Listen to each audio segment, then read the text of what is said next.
Welcome to the target stream for Mint Press News. I'm your host, Robert Lakesh. As always, thank you to everyone for joining us. Since our last show, Iran and the US have again traded fire in the Persian Gulf. The US-backed Lebanese government has officially recognized Israel and its right to illegally occupy their own country, while Israel continues to bombard Lebanon and Hezbollah assassinates its army commanders in return. A lot to get into today. A lot has been happening, a lot to analyze. And of course, we'll be looking at the battlefield as we go. But before we begin, the target stream is 100% viewer funded. In the last 2 years, we were financially targeted and banned by PayPal and had our fundraisers taken down by Indiegogo and GoFundMe. They even withheld our funds. So we are looking for 300 new members to keep this news show alive. You can join Mint Press on Patreon or right here on YouTube and join our membership program. So there is an enormous amount to get to since we've been on here on last Thursday. We'll get into everything that's happening and what to make of the so-called Memorandum of Understanding. It agrees there's not much understanding that has taken place since signing this agreement, but what is the status of this MOU between Iran and the United States, and then what implications it has on the broader region. There's many fronts that look like they're on the verge of exploding in different ways, including Syria and Yemen, which perhaps we'll get into a little bit later on in the show as well. But just as an indication of where things are going, there was an exchange of fire between the United States and Iran. This erupted after Iran decided to target a ship in the Strait of Hormuz, or near the Strait of Hormuz, near Oman's territorial waters. There have been a number of tankers that have been taking a route which was not approved by Tehran. They were then warned. We covered this briefly on the last show. The Iranians opened fire on a ship that stopped the flow of ships through the Strait of Hormuz temporarily, and those that sought to transit the strait were forced to coordinate with the IRGC. However, the United States then decided to launch a number of strikes on Iranian territory. Iran then responded with missile fire. And just so that people are aware, a good friend of mine who is more technically sound when it comes to finding impact sites managed to narrow down the locations of Iranian strikes on US positions in Bahrain and concluded that they had struck air defense batteries, and sent me through some different images of that and ran me through that, because a lot of people are asking, what did Iran hit in their first initial response? Then, of course, the United States tried to push for more tankers to come through the Strait of Hormuz, again, trying to provoke Iran. Iran struck some more tankers, and then the United States decided that, yeah, we're going to go ahead and we're going to strike you again. So they struck here in Sirik and around Bandar Abbas, I believe, as well. I think there was some sort of air defense fire which was triggered in Qashm Island. So the United States launched these strikes, and in response, Iran launched ballistic missiles at US bases in Bahrain and Kuwait, and they also released some footage of those missiles being fired, which we're going to look at right here. So again, a message to Trump.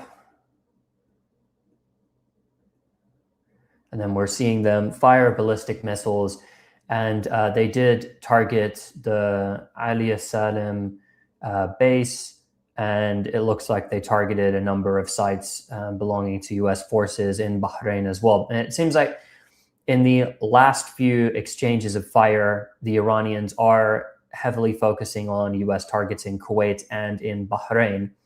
And we're seeing that they have fired round after round of ballistic missiles at those targets.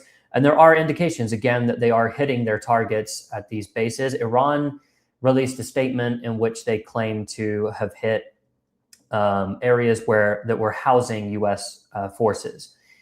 Now, the aftermath of those strikes, it's not clear. Of course, the United States has not admitted to any casualties. We've seen time and time again, the United States has not only not admitted initially to casualties before there are reports that come out later and confirm there was, but often they lie about the number of munitions fired towards their forces, and they lie about, of course, shooting them down as well. And in a few cases, Bahrain and Kuwait have been caught in their lies about how many missiles and drones that they actually shot down. And we've since got some satellite imagery which sort of depict the different areas that have been struck inside of, this is Ali Salim base that was struck. Interestingly, however, the Iranians are striking heavily in Kuwait and Bahrain when they are retaliating. And also we've seen some strikes in Jordan on US bases too in the past.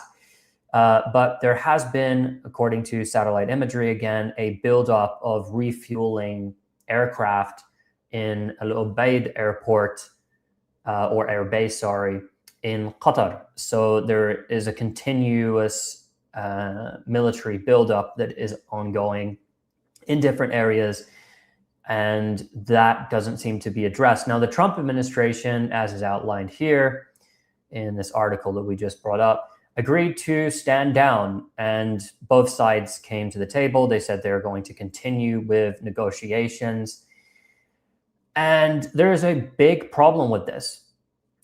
See, the memorandum of understanding was supposed to be a cessation of hostilities on all fronts. Now, we can get into the other fronts in a minute, but if Iran is being directly hit, even if it's just a few non-consequential targets in the south of the country, and there are no Iranian members of the IRGC or armed forces dying, or civilians, even worse, even if there aren't, this is still a blatant violation of the agreement. And Trump's rhetoric also has continually escalated at different points, not only threatening to wipe out, to kill the entire Iranian negotiating team, but also to completely eliminate the Islamic Republic altogether. So this sort of rhetoric is supposed to be a blatant violation of two clauses inside of the MOU. But we'll get to the more blatant violations after just taking a look here. This is another violation which emerged today. Now, the MOU states that Iran will be in charge of removing the mines from the Strait of Hormuz, because, of course, Iran's IRGC did plant mines in the Strait of Hormuz. Now, France is wanting to work with Oman in order to take those mines out, to demine the area. And again, this is all aggression. This is all bad faith. The indications that the United States is not serious in implementing the agreement, not even a little bit, and yet Iran continues to abide by this agreement. Now, on Iran's side, they've got a 60-day waiver. And this is, I'm just outlining what Iran is gaining from this so far, this MOU. Iran has clearly gotten some of its frozen assets sent through. There have been a number of reports about this. So, you know, if we want to, we haven't got official confirmation, but close to that they could have gained somewhere in the area of 12 billion in unfrozen assets, which they've been given during this period, that they have also been able to sell about $10 billion worth of oil. And they have got that 60-day waiver on the sanctions for selling their oil as well. So there's been economic gain. And initially, the agreement, what's actually written in the MOU, is, of course, a surrender agreement for the United States.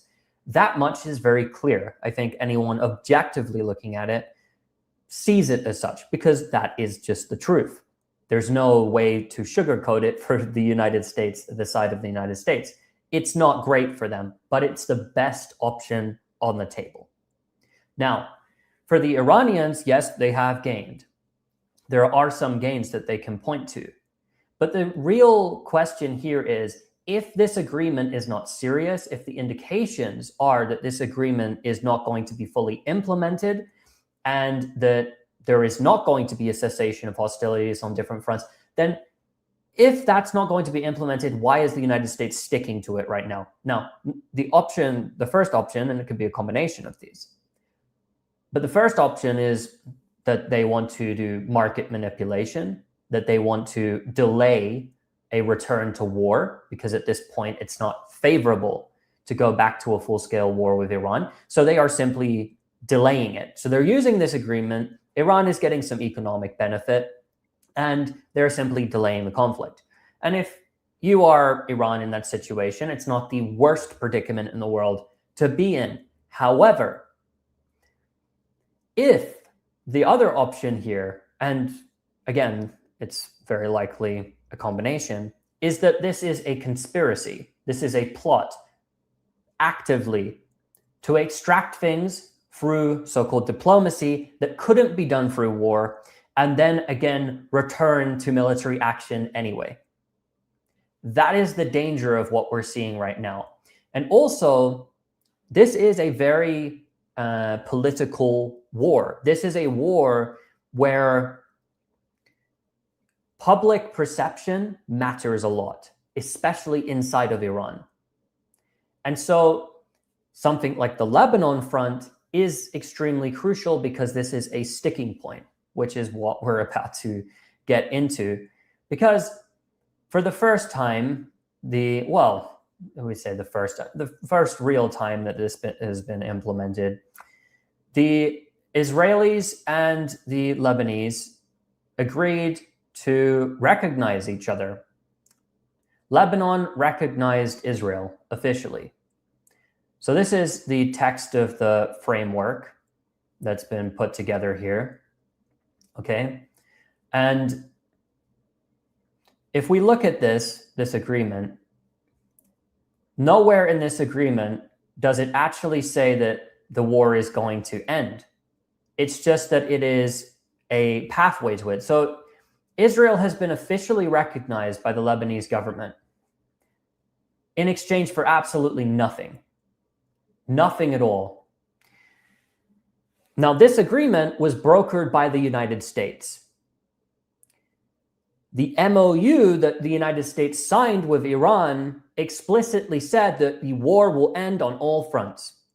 Then the United States turns around, and the Israelis have been saying, we're not going to leave southern Lebanon, and it puts together an agreement between Lebanon and Israel, giving Israel a political win, because Lebanon, the US-backed government of Lebanon, which we'll get into in a moment, it recognized Israel. That's a political win.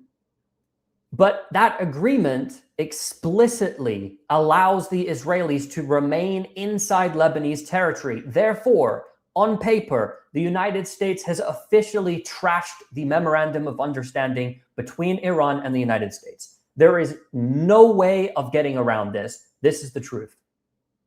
So, with this being the case, how does the memorandum of understanding continue? It's impossible for it to continue.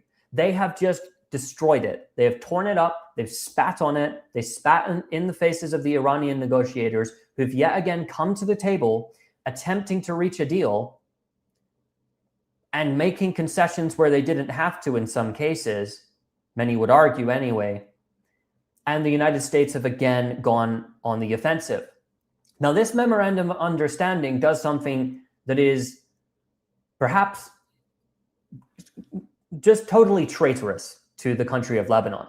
Now, this government, if we look at, this is Joseph Aoun, who is the president of Lebanon. Now, when we call him the president, he wasn't elected by the Lebanese people. What happened is there was a political deadlock inside of Lebanon since 2022. And after Israel's war on Lebanon in 2024, which ended in the November 27 ceasefire, Hezbollah was in a difficult predicament politically. Lebanon needed to reconstruct the country because Israel had just killed around 5,000 people inside of Lebanon since 2023, up until the ceasefire. And so Lebanon was in a very difficult position, and Hezbollah, in the interest, what they believed being in the interest of the country, permitted there to be a government formed with Prime Minister Nawaf Salam, who was shipped in, the US candidate, by the way, who was shipped in from the International Court of Justice out of nowhere. Again, just handpicked by the United States. And in February of 2025, Hezbollah they broke the deadlock and they agreed to have Nawaf Salam be the prime minister of this government. And of course, Joseph Aoun, this guy right here, Humpty Dumpty, he was the former head of the Lebanese armed forces. He was the commander of the Lebanese armed forces.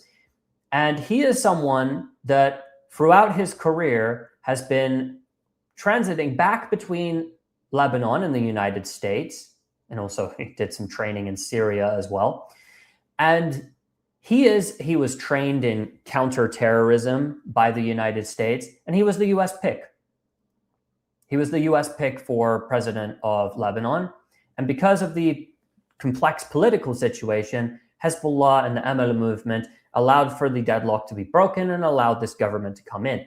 Ever since this government has come in, again, not elected directly by the people, ever since this government has come in, it has been constant agitation against Hezbollah to disarm them in favor of Israel. Now, what has happened is, you may have recalled, this is a map that was put together of the military buildup on the Syrian side. This is northern and eastern Lebanon, right? And the Bekaa Valley area that you're seeing with D and C, for example, where there was a military buildup from the Syrian side. Donald Trump said that he wanted Abu Muhammad al-Julani or Ahmed al-Shara, the leader of Syria, to attack Lebanon and to fight Hezbollah. If everyone remembers that Trump was saying that even he believes that Julani could do a better job than Netanyahu could, right? So there's this military buildup here that's been happening. And again, just so everyone is aware, this agreement that was just put together, here's the text of the agreement, the Times of Israel here.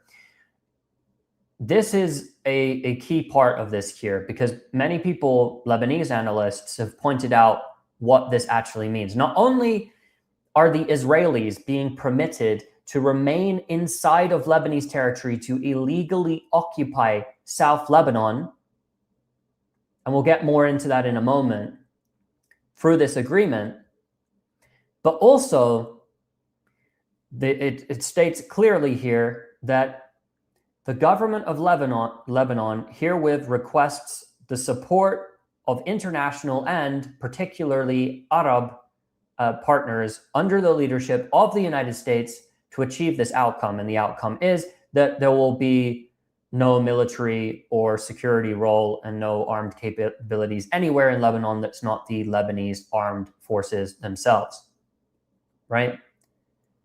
This right here is an invitation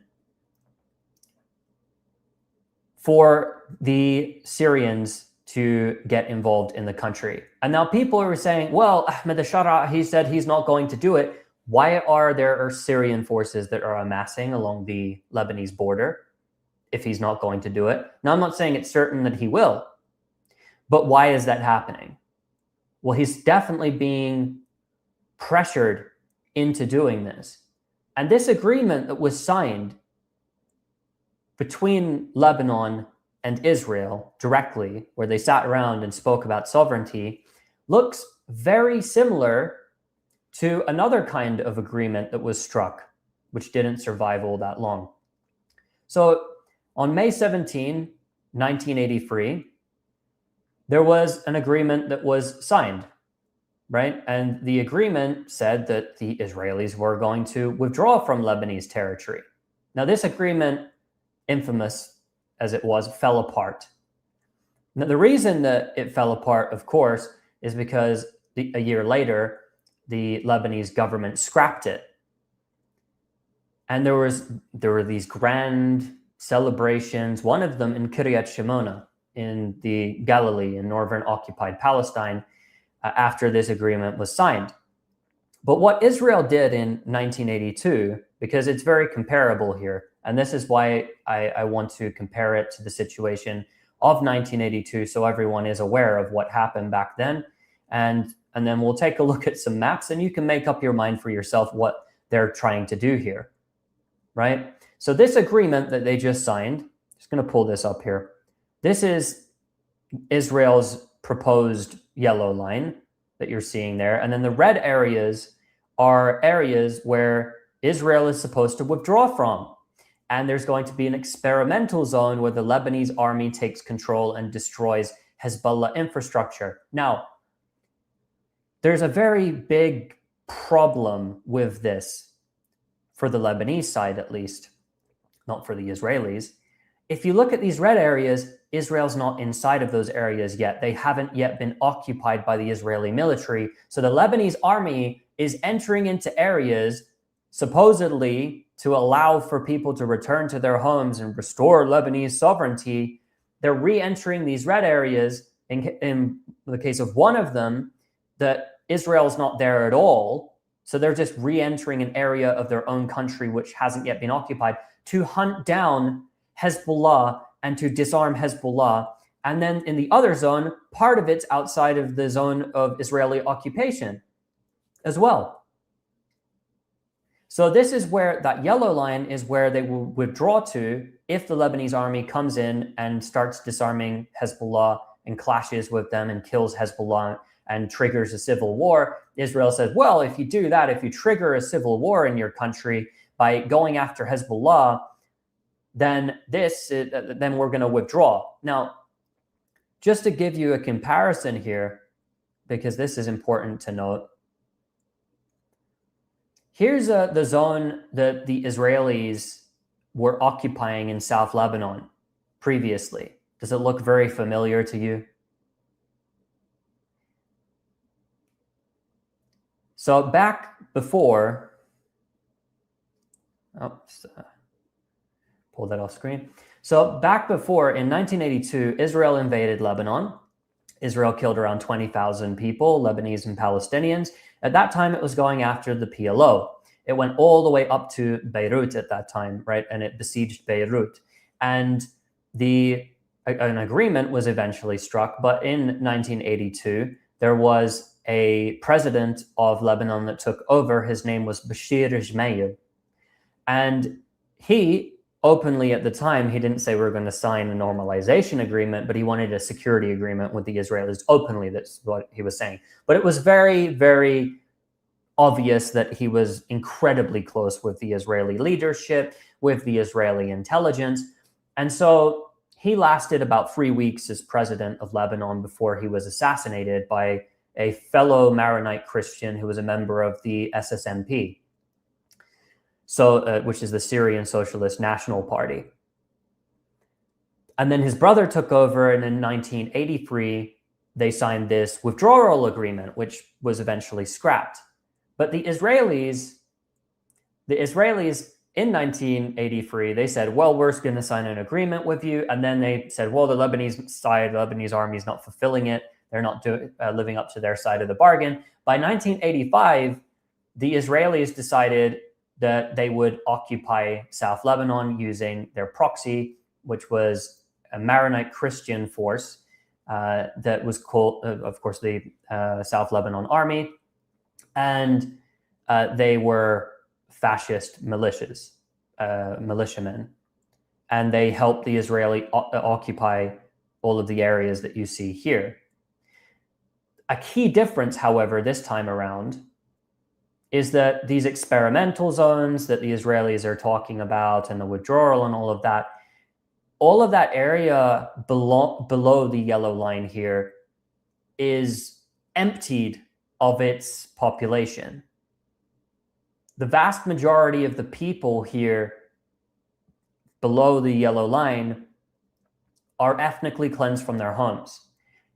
What this means is that the Lebanese government has agreed and signed an agreement to recognize Israel in exchange for over 50 villages, which are currently being erased, physically erased, being completely ethnically cleansed.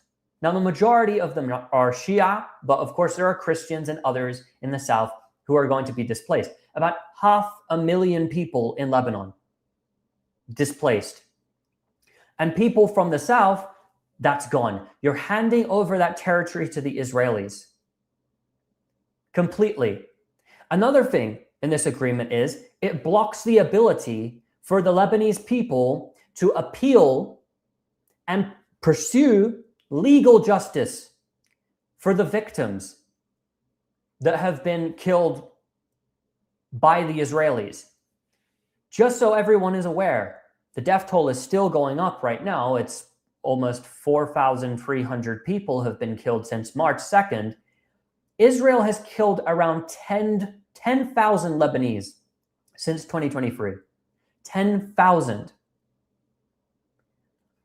This agreement grants recognition of Israel and allows it to remain in South Lebanon, allows it to continue its demolition of Lebanese villages, while it ensures that the Lebanese army, which, by the way, will not be ordered and cannot be ordered because of the US-backed government to resist against the Israelis, has ran away and abandoned every single one of its positions, even when it's under attack. For example, how much these agreements mean to the Israelis. I'll just pull up an example of how seriously the Israelis take their ceasefires. So there was the fourth ceasefire that was declared between the Israelis and the Lebanese state earlier this year. And look what happened the day afterwards. Oh, whoops, we killed a Lebanese army general. So they assassinated a Lebanese army general a day after. Oh, but what did Mr. Humpty Dumpty do? What did he do? Did he order his Lebanese army soldiers to restore sovereignty? Did he launch a scathing attack talking about how Israel can't interfere in his country and use us as a bargaining chip? No, he turned and he started cussing out Iran, of course, because when you are a US puppet, that's what you do. And that is exactly what has happened. Imagine you are a Lebanese mother or a Lebanese father and you lost your children. And there are many Lebanese who are in this position. Your children were murdered by Israeli airstrikes. And now this joke of a government, which is completely in the hands of the United States, has come along and said to you, you can't pursue legal action. You know what? You can't even go back to your villages. You can't even go home until the party that you support, which is the biggest and the most supported inside of Lebanon, is completely dismantled. And you know what is the worst part about all of this is because when I'm talking about this, we're dealing with an agreement that has just taken place that will fall apart. Like the previous one in 1983. It will fall apart. It's not going to be realized. However, the whole purpose behind this is to cause sectarian division inside of Lebanon and to cause the collapse of the Lebanese state. Because the Lebanese army is not powerful enough to defeat Hezbollah. Everyone knows that. The Lebanese army was not powerful enough, by the way, although there are those who do revisionist history about it. The Lebanese army did not succeed alone at repelling ISIS and Al-Qaeda from coming over into Lebanese territory and seizing Lebanon. Hezbollah did that. Hezbollah helped them, and the tribes helped them. They alone are not the ones that defended Lebanon and defended the Christians from takfiris who would come and literally came to try and cut people's heads off, ISIS, because they weren't like them. And of course, Sunni Muslims, they came after as well. Shia, they would come after, but Christians as well. Everyone they targeted. Hezbollah helped defend the country. That is just the truth, objectively. And now here we are with a Lebanese government that wants to take an army, and there's no census inside of Lebanon because they've prevented it from happening, right? But we can confidently say the conservative estimates are, I think they say, 40% of the Lebanese army is Shia. I'll make a bold statement here. I think it's probably realistically more 60+% are Shia of the Lebanese army, from what I have been informed about it. But regardless, a big block of it is Shia, and a massive block of it, of course, is Christian as well. And a lot of the Christians inside of Lebanon support Hezbollah. That is just the reality. It's not just Shia Muslims that support Hezbollah. It's also Maronite Christians who support. They make it out as if the Maronites are all with the Lebanese forces, and this guy called Jaja, who, of course, are, again, US puppets. And, Jaja himself, Samir Jaja, is not only an ex-militia leader, fascist militia leader, but someone who was convicted of murder and then pardoned afterwards. A convicted murderer, literally. So there are supporters of the Lebanese forces, but to paint the Maronites with one brush is not correct. Saying this, the Lebanese army will break up, and that's going to happen. If the Lebanese army is forced to open fire, and start going after Hezbollah, Hezbollah will resist. They've made this very clear. And then we're in a situation where there will be a civil war. And realistically speaking, Hezbollah will win that civil war. And then what becomes of the political system? Because right now, if you're a Maronite Christian and you hate Hezbollah, let's say, right? But you have a confessionalist government. The president, by law, has to be a Maronite Christian. You have to have certain representation within the system that was built for Lebanon. Well, what happens then if Hezbollah win a civil war and they take over? What do you think is likely going to happen in terms of the way that maybe that government's not going to function in the same way anymore? I'm not saying they will or won't. I don't know how they would end up running a state. But if they do take over, do you think that the Lebanese forces are going to be included in this, or that there will be certain bonuses for Maronite Christians that are going to be employed unnecessarily in some cases, as it's seen by others? Probably not. So you might actually lose things by doing this, because do the Lebanese forces have enough fighters to contend with Hezbollah? No. Israel can't beat Hezbollah. Israel can't beat them, let alone Jaja's band of lunatics and fascists. No. So the Lebanese government has, in essence, dug its own grave at this point and insulted the Lebanese people in a way that is inconceivable. And then when people came out to protest, by the way, they came to protest, suddenly this Lebanese army, which we for some reason it wasn't there in the south of Lebanon, it kept withdrawing and running away, right? The Lebanese army, we saw them for the first time since March 2nd. The Lebanese army were on the streets when people started protesting. And then there were threats made by the Lebanese state. We will allow people to protest and have the right to freedom of speech, but we won't allow roads to be locked down. What happened in 2019 then? When they locked down roads all over the country, did you threaten them like this in the same way? Did you crack down on them and start beating them in the same way and use such divisive rhetoric? No, of course not.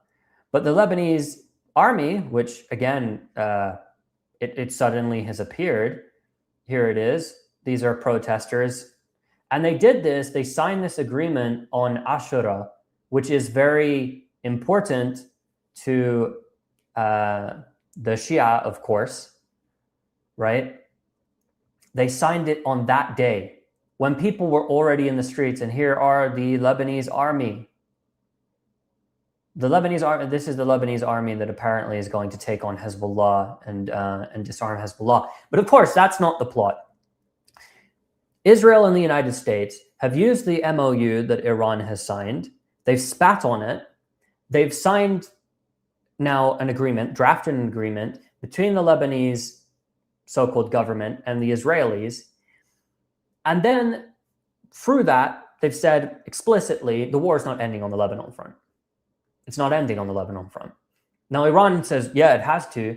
But at this point, Iran is still sticking by the MOU, which I believe soon enough, Iran will have to. It will be forced, even if there are certain players inside of Iran which are trying their hardest to keep the MOU going, they will be forced to scrap it because it's just untenable. It should, at this point, be very clear. So it already has become untenable. But the idea here is to use this break where there's no actual fighting between the Americans and the Iranians and to open up the Strait of Hormuz, to ease, the economic burdens a little bit and, offer Iran some incentives in terms of money and all of that while this is happening. And then you engineer a situation inside of Lebanon where you heighten sectarian tensions. You then, if they follow through with this, you use U.S. Marines, boots on the ground. The United States has been explicit about this. U.S. boots on the ground inside of Lebanon to train. And then if a civil war breaks out, they're there in order to do what needs to be done, to train the Lebanese army and advise the Lebanese army on about how to take down Hezbollah. So the U.S. will be there supplying the weapons, doing the training, and coordinating, doing all the logistics, everything, and probably, I suspect, being directly involved in some of these operations to go after Hezbollah. That triggers civil war. That triggers the disintegration of the Lebanese army. That probably triggers the disintegration of the Lebanese state. And then this stupid agreement, which is signed, of course, allows for, if the United States wants to force the Syrians into doing it, an invasion from Syria as well. So you have a Syrian invasion, an Israeli occupation of the south, a civil war between your country, and you call yourself a Lebanese government. And here's what Netanyahu had to say about all of this. זאת אומרת, ישראל ששומר עלינו. וזה הישג עצום, עצום. כי מה הם ניסו? ניסו להוציא אותנו משם. בכל מיני אמצעים, בכל מיני לחצים, זה כמובן לא קרה. אני מודה לנשיא טראמפ ולמזכיר המדינה רוביו על המעורבות שלהם והתרומה שלהם להשגת ההבנות הללו. Netanyahu's, overjoyed. He's over the moon because he thinks it's wonderful. And then as that is happening, here's Defense Minister Katz, right? That the IDF is preparing for independent action against Iran. And of course, now Netanyahu and his administration are playing this whole game of we pushed back against Trump and we did this and we did that and we're prepared to take independent action by ourselves against Iran. The reality of this is, if the Trump administration wanted to end the war in Lebanon, it could, but it didn't. It went the opposite direction. Therefore, the Trump administration is working in lockstep with the Israelis on each one of these questions. The only difference, perhaps, between the Israelis and the Americans is that the Israelis might want to do things on a different timeline. They might not like the optics of everything. But the Americans and the Israelis are glove in glove on this. If the Israelis are going to launch any sort of an attack on Iran, it will be calculated and approved by the United States.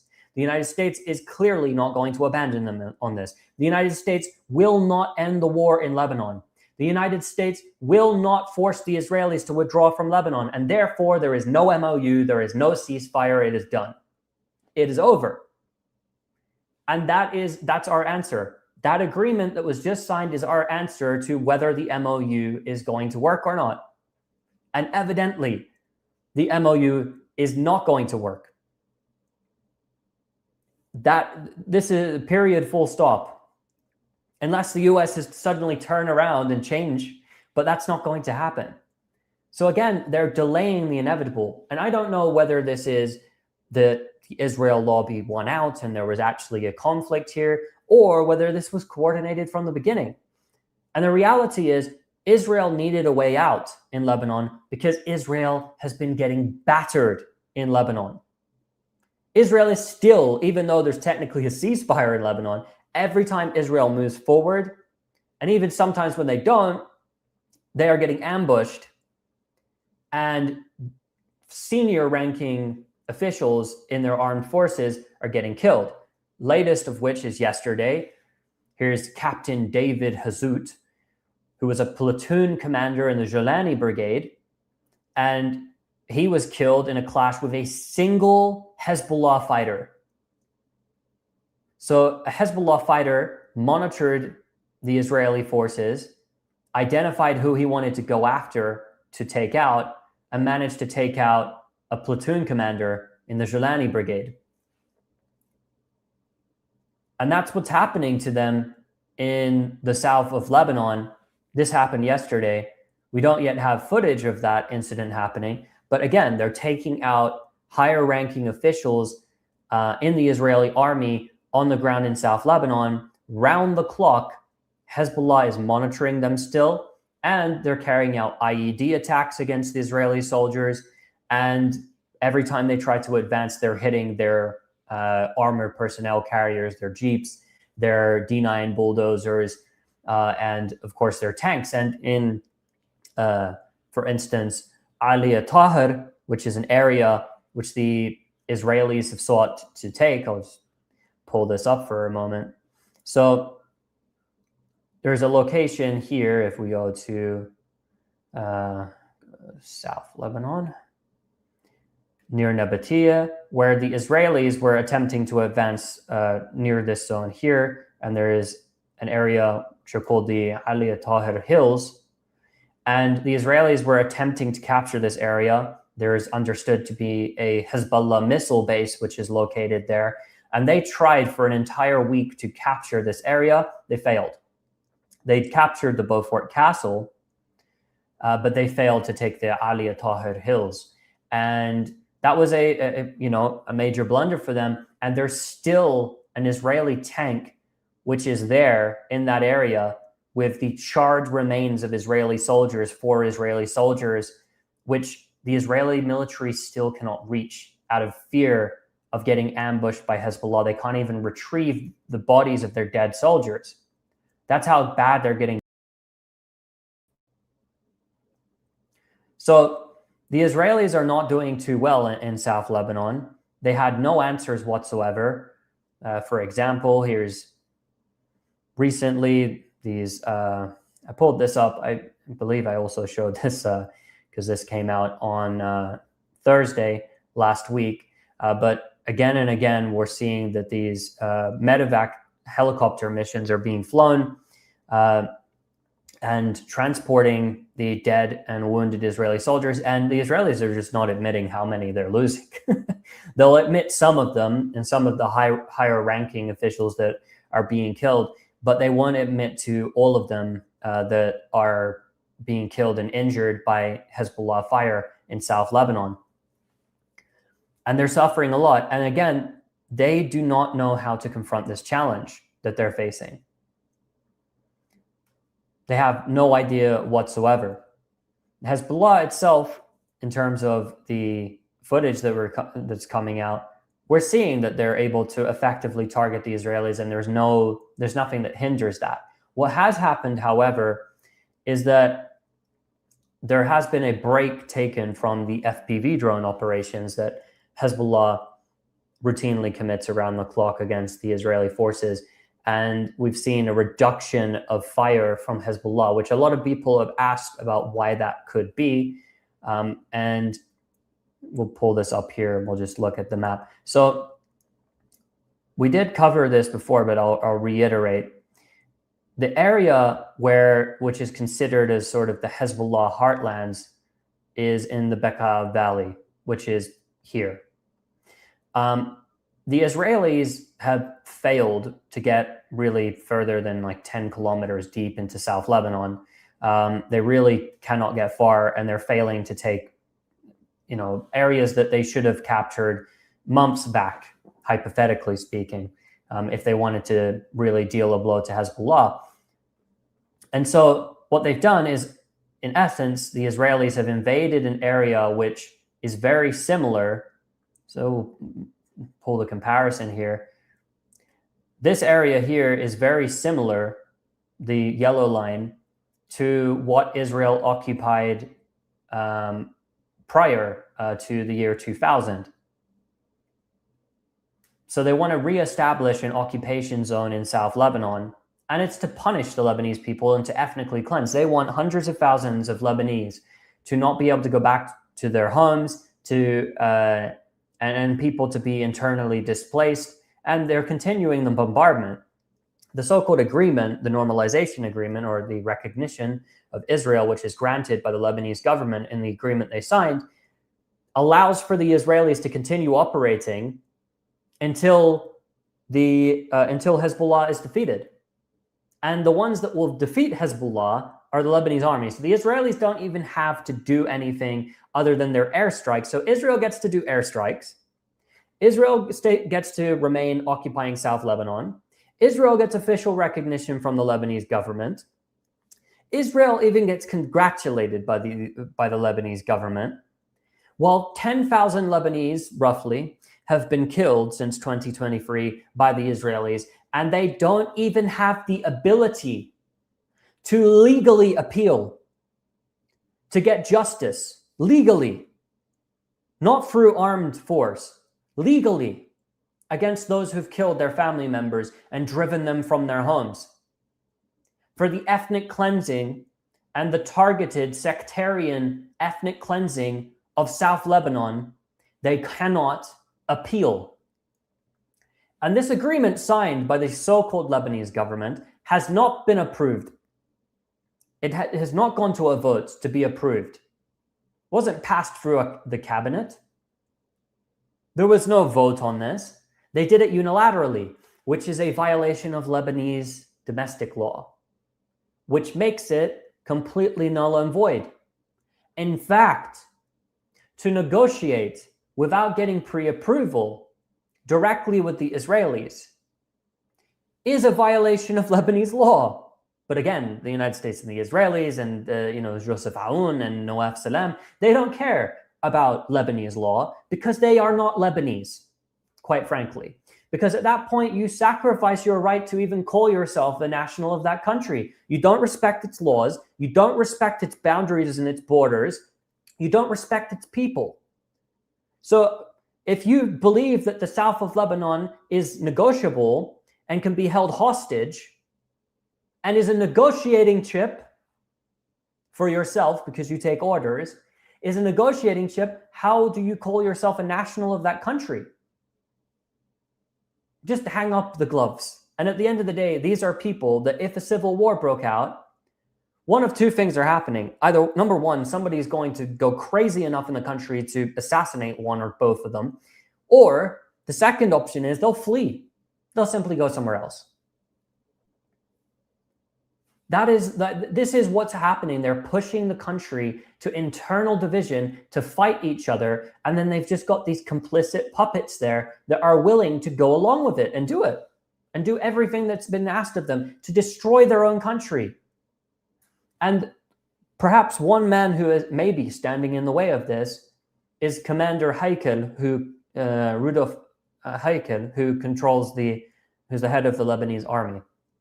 And to this point, he has prevented any clash with Hezbollah. He's prevented a civil war from breaking out. But now he's in a tough position. And there have been reports that there are calls for him to either resign or they're going to push him out. And this is the predicament that Lebanon is now landed in. At the end of the day, I don't doubt the capabilities of Hezbollah, which is much larger than the Lebanese army in terms of both its capabilities, its weapons, and its size and its manpower, right? is much larger, much more capable than the Lebanese army is, and much more capable than what is now the Syrian army, which doesn't have, its strategic reserves of weaponry, which will have a hard time getting past even the Lebanese army and the tribes. And even if the Lebanese army dissipates, or if the Lebanese army allows, there are some orders that are given to allow the Syrian forces to come inside of Lebanon to pass over, the tribes are going to fight them, independent of Hezbollah.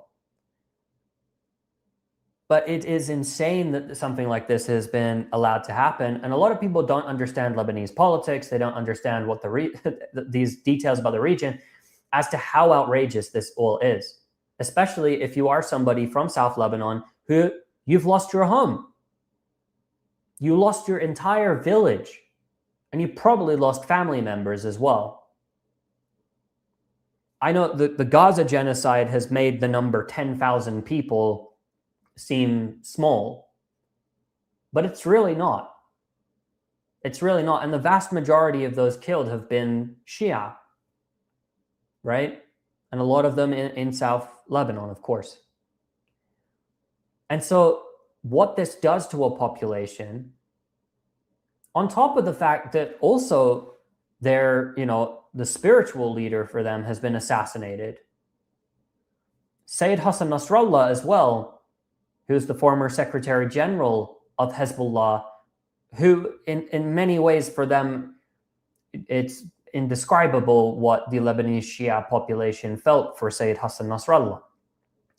I have many contacts and different people that I talk to who are in South Lebanon and throughout the country. And I can tell you for a fact, there are people that I speak to who say we still mourn for Sayyid Hassan Nasrallah every day, who will tell you that they're literally in their family, they will still grieve. You can't say his name in some households without people breaking into tears. You have done this. You did the pager attack, the indiscriminate pager attacks, all of what's been done against Lebanon, bombarding their hospitals, using white phosphorus, spraying chemical substances in very high concentration, 30 to 50 times what they should be, which is really, in a way, you could say the equivalent to the effects, perhaps. It's a very similar substance it's not as damaging, of course, but in such high quantities could have similar impacts as Agent Orange in the south of the country. You annihilate entire villages from the face of the earth. You hit UNESCO sites. You bomb churches, you go inside churches and desecrate them. You pull down statues of Jesus. You go and you burn the mosques and you mock the people, and you go in their homes and you wear their women's underwear and mock them after you've driven them from their homes. What has been done to South Lebanon has been an abomination by any standard, and yet here, this Lebanese government is signing an agreement rewarding the Israelis and then taking away the ability for people in South Lebanon who have suffered to even legally challenge. They are actively permitting and legalizing the occupation of the south of Lebanon. So what do you think people are going to want to do as a result? Of course, people are going to get angry. Not everyone's going to sit there and have the rational state of mind to be able to think to themselves, well, I might, I need to deal with this, and let's go the peaceful route and all of the rest of that. After you lose your children, I don't know how do you even deal with a situation like that? So as you could imagine, the situation will come to a boiling point. And this is precisely what the Israelis and the Americans want, and they've gotten it. They've gotten it right now. Unless something changes dramatically, that is what they've gotten. And Hezbollah is not backing down at all. Here's, for example, a video, which we had to take the audio out, that Hezbollah released. You have different operations that they've carried out. They are preparing, and Sheikh Naim Qasim, who you'll see pop up in this video, here they're firing rockets. He's talking about, fighting the Karbala battle. And the Battle of Karbala, for those who do not know, Hussein, who was the grandson of the Prophet of Islam, was fought the Battle of Karbala and was brutally killed along with a small number of his companions who actually stayed with him and fought until the end, in an extremely brutal manner. I'm not, I'm giving a very brief overview here, not doing it justice, the story of what happened. But the idea here is Hezbollah are telling not only the Israelis, but the Americans and the Lebanese government that they will continue fighting, and they will fight against everyone that comes to try and persecute them. They will fight for their people until the end, no matter where it takes the region, no matter what the consequences are. In essence, what you're seeing, like they're releasing these videos, and that's one of those tank kill hits you saw from an FPV drone that was used against a Merkava tank. These sort of videos that are being published are openly telling all sides that Hezbollah will fight until the last drop of blood. When you say that you're going to fight a battle and compare it to Karbala and Hussein, you are saying, and in Shia theology, this is a very, very serious and central theme that they're not joking about. You're saying that you'll resist against anyone until the last one is dead, until the last drop of blood. That's what you're saying. In essence, again, they're not backing down. All that's happening here is that there is a traitorous government in Beirut that is seeking to drag the country, for the sake of what the US tells them to do, drag the country to civil war and potentially allow for Jolani. And when we're talking about the Syrian army, the people that are going to pour over that border, who are they going to be?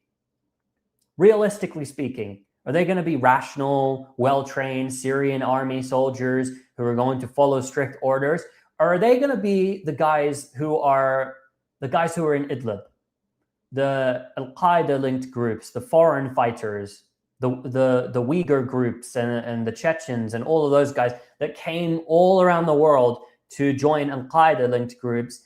And again, you see how they behave inside of Syria still until this day, and how they kill people without any law. Even though the old regime is gone, you overthrew it, you have a new government, and you still don't care about the rule of law. Because again, these people, if they cared about the rule of law, if they were actually followers of Islam and Islamic principles, then here's your government. You don't have the legal right to go and cut someone's head off because you called them shabiha, right? Oh, they're with the old regime. No one right now is with the old regime. Okay, that's not the way things work. It's gone, it's dead. But any excuse to go after a minority community, and these people will, they'll pull out their knives, they're ready to butcher people. And what's going to happen when you send them over the border into Lebanon, if they make it into a Shia village or a Christian village or Druze or whatever it is? What is going to happen? The most horrific massacres will evidently occur. And then what will happen as a result of that? Those groups that are being persecuted are going to turn around, and the sectarian tension will heighten there. Even if a group like Hezbollah doesn't escalate in terms of its sectarian rhetoric, and they're very much like unity, that doesn't matter, because the average person on the ground is not going to be rational enough to hear that out. Even when it comes to the protests, Hezbollah has had some criticism internally from its own people who are like, why don't you overthrow this government, right? Why don't you do something to work? And Hezbollah said, no, we have a war that we're fighting against the Israelis. We don't want to fight, we don't want to overthrow the government. That's not our interest. Right now, we're dealing with the Israeli occupation. And there are people that they're upset at that. They want the government to be taken out. And that is just normal of a population, right? They're like, well, we got this armed group here. Why aren't we doing X, Y, Z? So again, sectarian tensions will rise, and the country is going to be in a very difficult situation. and the Israelis just get to occupy South Lebanon until Hezbollah defeats them. And eventually, I mean, this situation will result in, very likely, the Iraqi PMU groups, they're going to get involved. If Syria gets involved, I think they get involved. They threatened to do so, and I believe they will. The situation in Iraq is already shaky, but I believe that they will get involved. There will likely be the toppling of the Syrian government, mass sectarian violence, the toppling of the Lebanese government, the fracturing of the Lebanese army.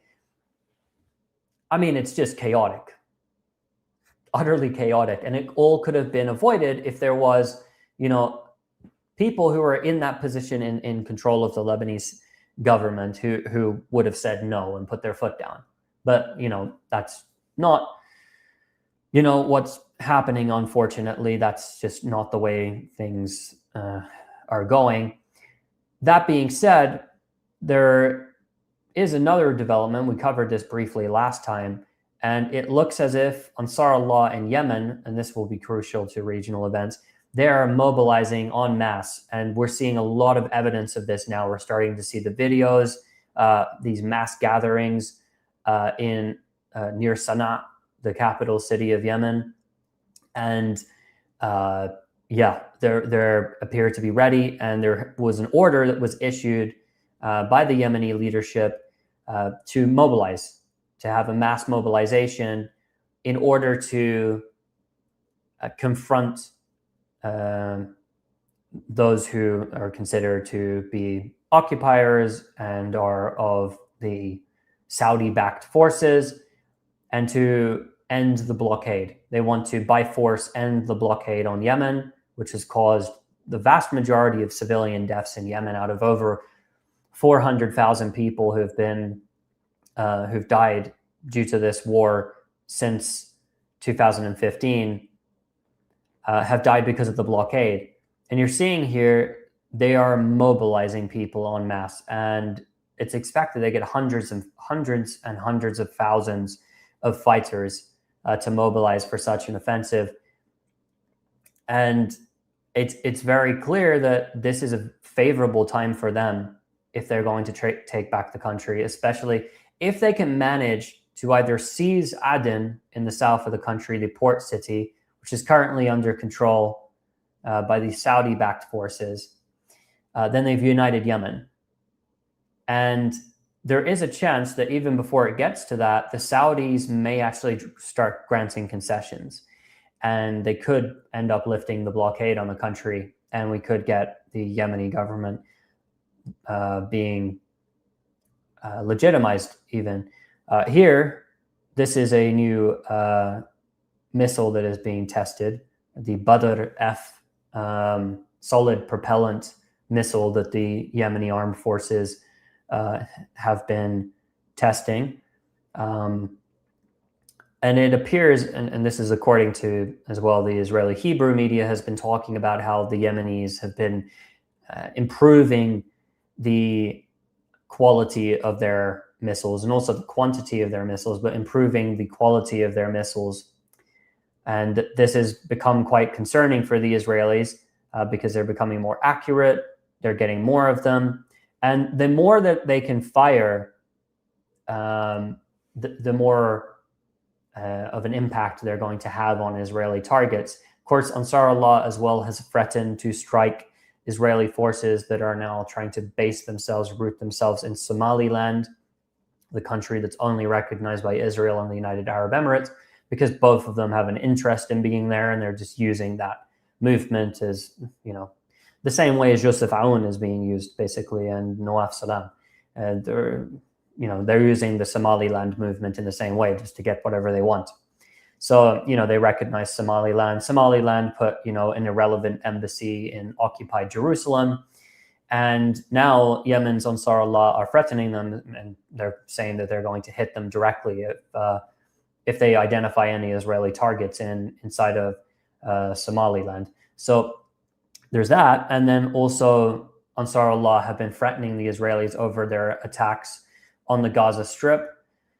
And although this footage, of course, doesn't show anything explicit, I'm going to play it regardless here because, again, we're not focusing much on Gaza. The Israelis have been noting that the Palestinian resistance has been acquiring massive amounts of weapons, they allege. They say that they're rebuilding explosive devices, rockets, RPGs, and they've been trying to smuggle components for drones from Egypt. And the fear is that Hamas and Islamic Jihad and the other factions have gotten their hands on FPV drones and that they could be using them. And it's very possible that they could be producing FPV drones. I don't know in what number in any great numbers whether they're producing them or not. I have no knowledge of that, of course, but it's very possible that they could be. And they're scared about that, but then again, they're threatening to escalate their attacks on the Gaza Strip. And of course, they're not implementing the ceasefire. They've killed well over 1,000 people.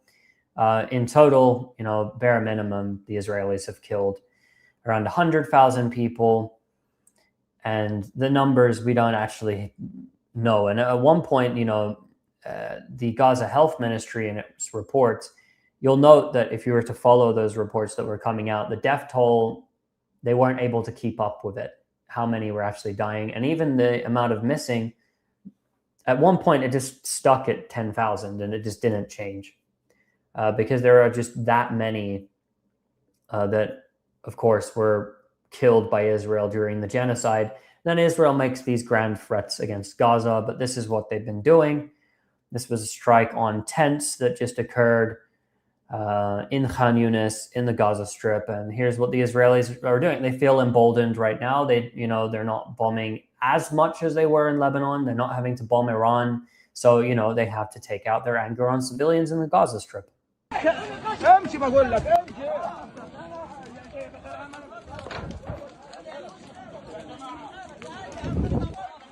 So again, these are civilian tents that in the Gaza Strip. And the Israelis bombed these tents in the night, punishing civilians. And there's just absolutely nothing done about this. Nothing at all. And this is what we make of this is what's happened to the yellow line in Gaza. So Israel has its yellow line that it is establishing now, with the complete complicity and approval of the so-called Lebanese government. And what's to say they're not going to expand that yellow line where they want to and when they want to? Because this yellow line has been expanding, by the way. It started off a lot less than this, and they've just expanded it.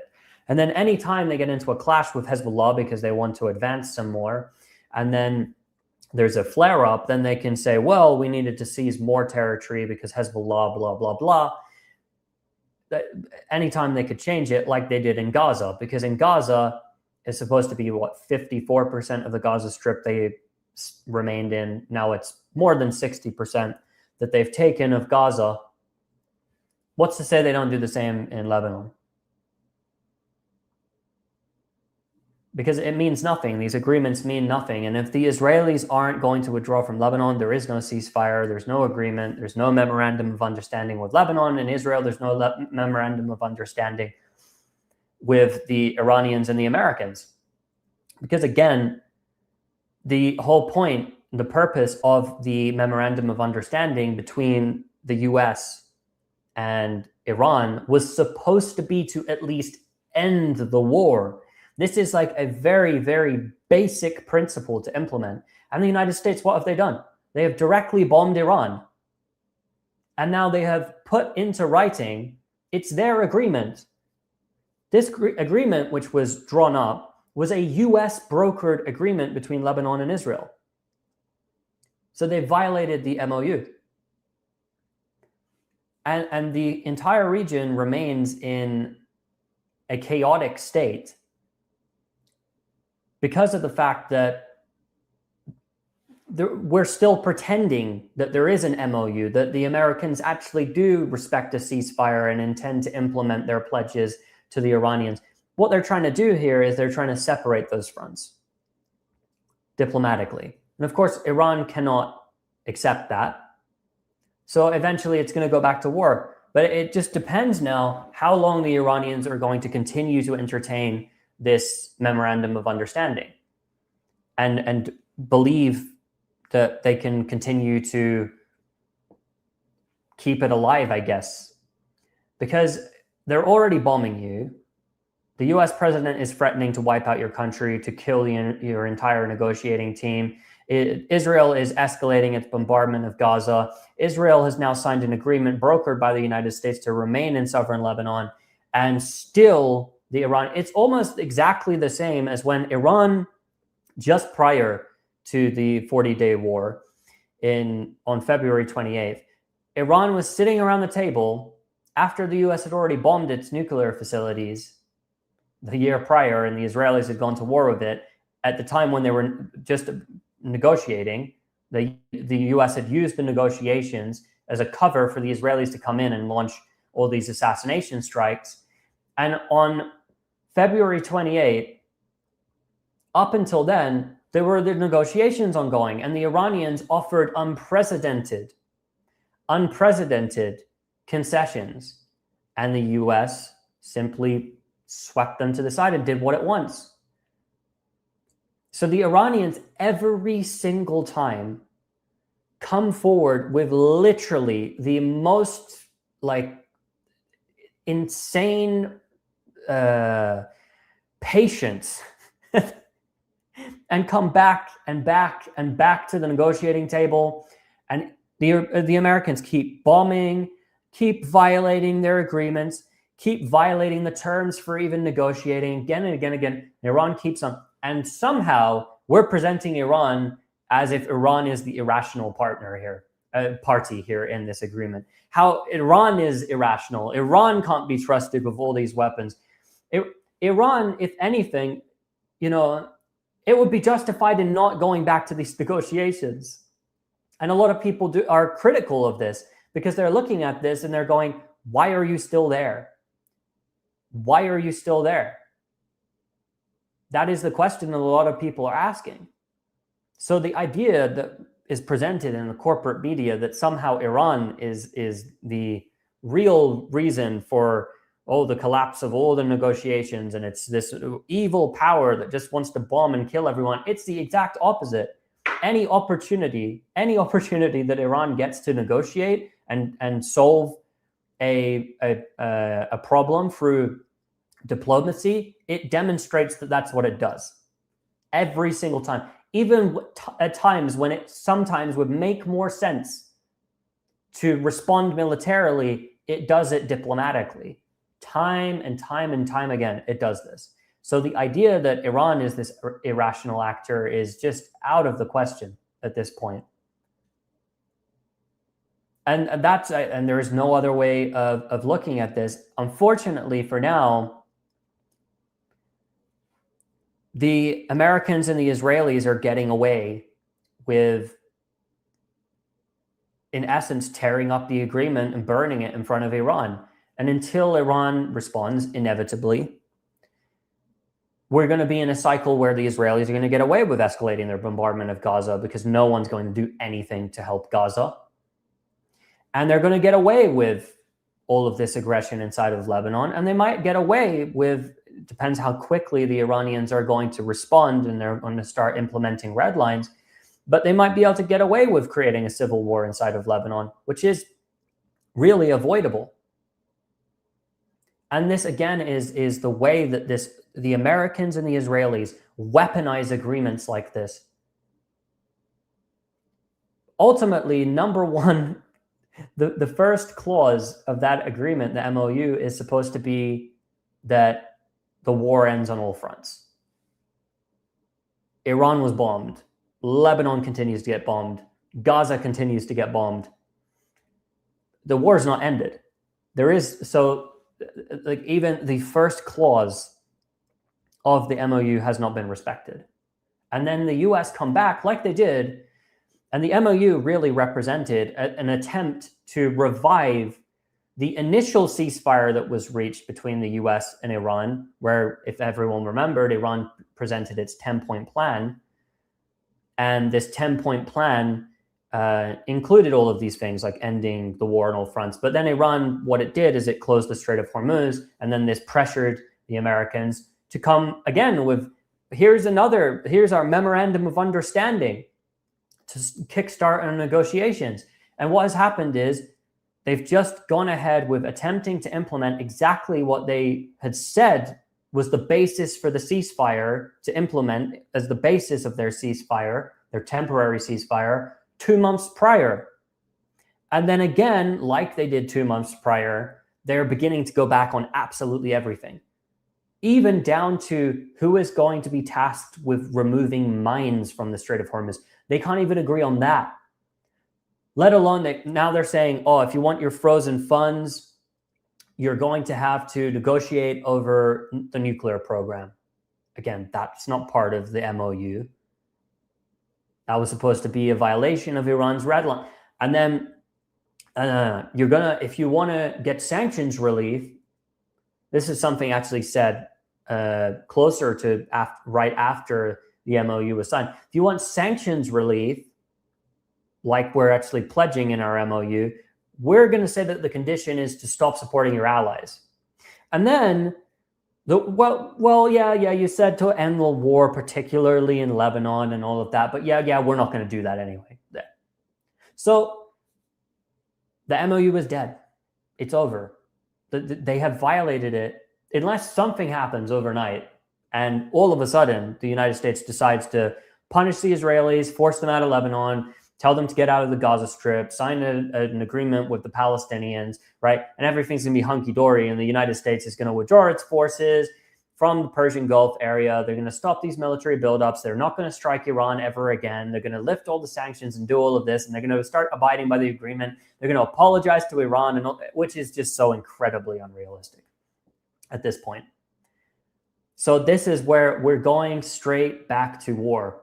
Despite Iran's best attempts to prevent going back to war, the trajectory that we're on right now is a trajectory, we're on a slippery slope to a massive regional war. And the real question is, if this attempt fails, how many more times can the United States introduce another memorandum of understanding, a deal, agreement, whatever you want to call it, with the Iranians before Iran decides to say, we don't trust you anymore? Like, I don't know what that's going to mean, how easy it's going to be, and how that's going to look. Because it appears that the Trump administration is incapable of actually putting its foot down with Israel. That's what we're seeing. And instead, what's going to happen is Hezbollah is going to continue to resist. Hezbollah is going to continue to take out Israeli soldiers. Eventually, Iran is going to get involved, and we're going to see an escalation because the Israelis are trying their best, because of their failure in Lebanon, to do anything they can to weaken Hezbollah and to punish the people that support them. It's a policy of collective punishment. That's what the Dahiya doctrine was all about. If you've heard of the Dahiya doctrine, the whole idea was level Dahiya, punish the people. So Israel is doing that. And on a larger scale, Israel implemented that in Gaza. That's exactly what Israel started doing in the Gaza Strip after 2006, when this doctrine was developed. And then they escalated that, of course, after in 2023, when they went to full-scale genocide. So that's where things stand. And it might not seem, let's say, as positive as many people would like to hear, but this is just the reality. A lot of people say that, and I've heard the argument, the US, it's defeated and it can't do this and that. And I agree. The United States has no options. But that didn't stop it. And again, the war on Iran to begin with, anyone who had any knowledge of the region knew that this roughly was going to be the outcome. Iran was not going to fall. Iran and its allies, and if you were listening to people like me prior to the war itself, I've been saying that Hezbollah is going to return. Hezbollah is rebuilding. Hezbollah was not defeated. Not because I'm a genius. No, far from it. If you know anything about the region, you know that. You know that like it's not gone. Hezbollah is not done. Iran's not going to fall over, and disintegrate because you assassinate Ayatollah Khamenei. Anybody with a brain knew. But again, it wasn't about brains. It was about the Israel lobby forcing the Trump administration into a war. And again, the Trump administration is caught in a position where they simply aren't brave enough or even competent enough to push back against the Israelis and reach an agreement. Every day, more agitating. Every day, more attacking. That's not the sign of someone that's making an agreement or is genuine in their intention of making an agreement. And now look at the chaos that has been caused inside of Lebanon because of all this nonsense. And this was always the agenda. Lebanon has been long one of those countries that is on that long list. People often go back to the PNAC documents and talk about what they said about taking out all of these different countries. Well, go down the list of those countries and you'll find that Lebanon is, of course, on that list. And in the year 2006, the Israelis attempted to take out Lebanon, but they failed. They failed in 2006. Hezbollah, which is much more powerful than it was in 2006, is not going to fall today. It's going to keep fighting. So it's not going to get taken out. But the government in Lebanon and the way that that state looks may change dramatically. And the reason for this is because there is a weak government that simply does not care about their own people at all. That has no consideration, none. Just consideration for themselves and their own self-interest. That will drag their country down and is willing to do that for Israel because Israel cannot succeed militarily. So they have to try everything. Well, maybe we're going to bring the Syrians in and we're going to, divide the Lebanese military and we're going to collapse the country into a state of civil war. Maybe that will help, This is Israel's last-ditch attempt to salvage the idea of the Greater Israel project. It's failed to defeat Iran. It failed to defeat Hezbollah. It failed even to defeat Hamas. And now it's going to use everything, every tool at its disposal to try and claw back and grab any opportunity it has. It will try to destroy any country, anyone around them, attack any population where there is an opportunity to do so. Because they feel that not only Greater Israel, expanding the territory, not only that is dying, not only that is dissipating, but also the very existence of an Israel. And I think they know very well that this is the case. Their society are too radical, too psychotic to accept a deal like a two-state solution, which is the pro-Israel solution, by the way. The two-state solution is the pro-Israel solution. It's an anti-Palestinian one, in fact. It robs the Palestinians of the majority of their land, and it puts them in this divided, non-contiguous state that, of course, it is isolated, right? And next to this strong, powerful Israeli state. That is the pro-Israel solution. That is the way to save the Israeli project, the Zionist project. But their population are so psychotic, they couldn't accept anything like this. And if Netanyahu gets pushed out of the picture, then that project, the Greater Israel Project, is dead. The opposition could come in and take power. If that happens, then maybe they're going to get pushed to a different route. And internally, they will disintegrate. Because if they can't continually go to war and they've got all of these enemies around them, and even if they do, they continually here and there, they're escalating here, escalating there, and they keep going on in that direction and that trajectory, it's not going to work anymore. And they know that. They know that this whole project is contingent on defeating these enemies that are surrounding them. And if they don't defeat them, it's over. Now, it might take a bit of time, but it's done. And I think they understand this very well. So, like we've been discussing on these streams, the Israelis are not willing to let that go so easily. They're not just going to be like, oh yeah, khalas, we're done. Like we're going to give up on Zionism. No. And that's what we're seeing here. This is a result of it. And the only way the Israelis are going to be forced, and that key word, forced, into any sort of an agreement that will end the war is if it is the use of military power, because the economic constraints, we know, just forget it. Economically, the international legal system, forget that, because that's been proven that it doesn't help.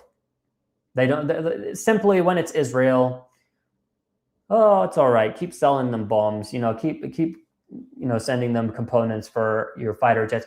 If some activists, peace activists come out like Palestine Action, for example, and smash up some weapons factory and get convicted of criminal damage, let's send them to jail as terrorists. Let's call them a terrorist organization and continue, for the sake of the manufacturers, Elbit Systems, to continue to manufacture the weapons, right? So forget the economic pressure, because that's taken away. Forget the legal system. That's not done anything, right? Even there's arrest warrants for Netanyahu and